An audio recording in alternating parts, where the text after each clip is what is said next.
should or other material as legal, tax, investment, financial, or other advice. Nothing contained in this publication constitutes a solicitation, recommendation, endorsement, or offer to buy or sell any securities or other financial instruments. I hope you enjoy.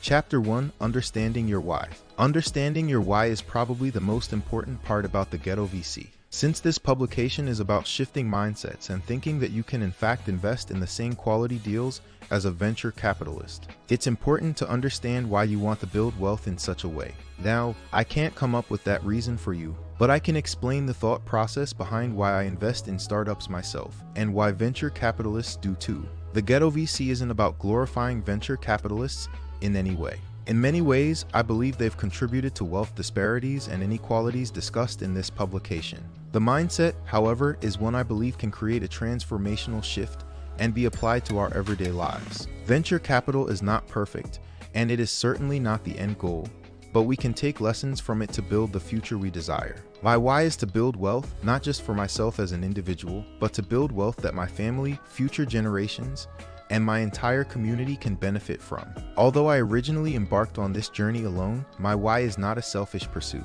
It's about being a problem solver and an innovator, an agent for change and a superhero in my community, able to put my talents to good use in making a difference. Every one of our communities has problems, but entrepreneurs see those problems as opportunities. If we can change those problems through developing solutions that benefit us all, then we all succeed. For it is obvious that if a man enters the starting line of a race 300 years after another man, the first would have to perform some incredible feat in order to catch up to his fellow runner. Martin Luther King, Jr. Now, there are statistics that will tell you the racial wealth gap is widening.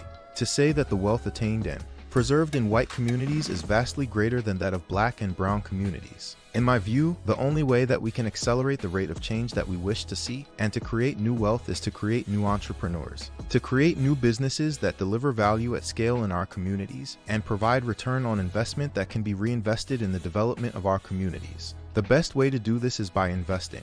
It's important for me to write the Ghetto VC because my why includes financial literacy. Through my work, my goal is to educate 10,000 new angel investors, individuals who've never invested in a privately held business before, but they get their start after engaging with my content. My why is about shifting the mindsets of those who've been taught to believe all they can ever be is a consumer. My work is for those who previously believed they could never aspire to be an entrepreneur or a producer of valuable goods and services. It's for those who never thought they could build a technology startup that goes on to serve millions of customers around the world.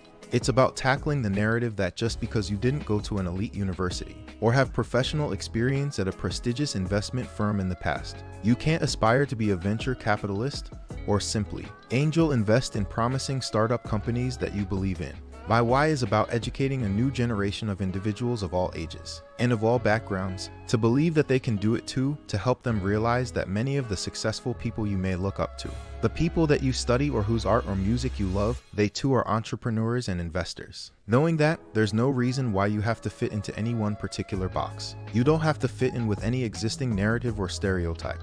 You can create your own future and build the next best thing on your own terms. Our country is becoming increasingly diverse, which I believe to be a very good thing, and unfortunately, some others believe this to be a very bad thing. The reality is that times are changing. The power structures that dominated the past are slowly being reformed, and diverse leaders from underrepresented backgrounds are shaping industries that impact us all. My why is to create a guide that makes it a little bit easier for anyone interested in learning about startups and investing in private companies, to make it easy for them to understand how to get started, to inspire them to take that leap, and to galvanize them to take action in creating the change they want to see in the world. It's about shifting people's perspectives from thinking that they can't do it, or they don't have the resources to do it, to realize that you can do this too, and you can get started today. Even if you don't see yourself represented, this is a space that you belong in, and you can represent yourself in this space. When you represent yourself, you'll be representing others who look to you for inspiration. And when they see you, they'll know that they can do it too. For me, this is how we multiply the number of wealth creation opportunities in our communities. It's by educating and inspiring one person at a time, and then that person will go on to educate and inspire, and then that person will go on to do the same. If we continue to lean in and accelerate that cycle, we will have communities bursting with owners, and entrepreneurs creating the change, scaling to new heights, and lifting as they climb. Thank you for listening to the Ghetto VC audio experience. Feel free to share it. Be sure to subscribe and make sure that you check out all of the content we have available at theghettovc.com.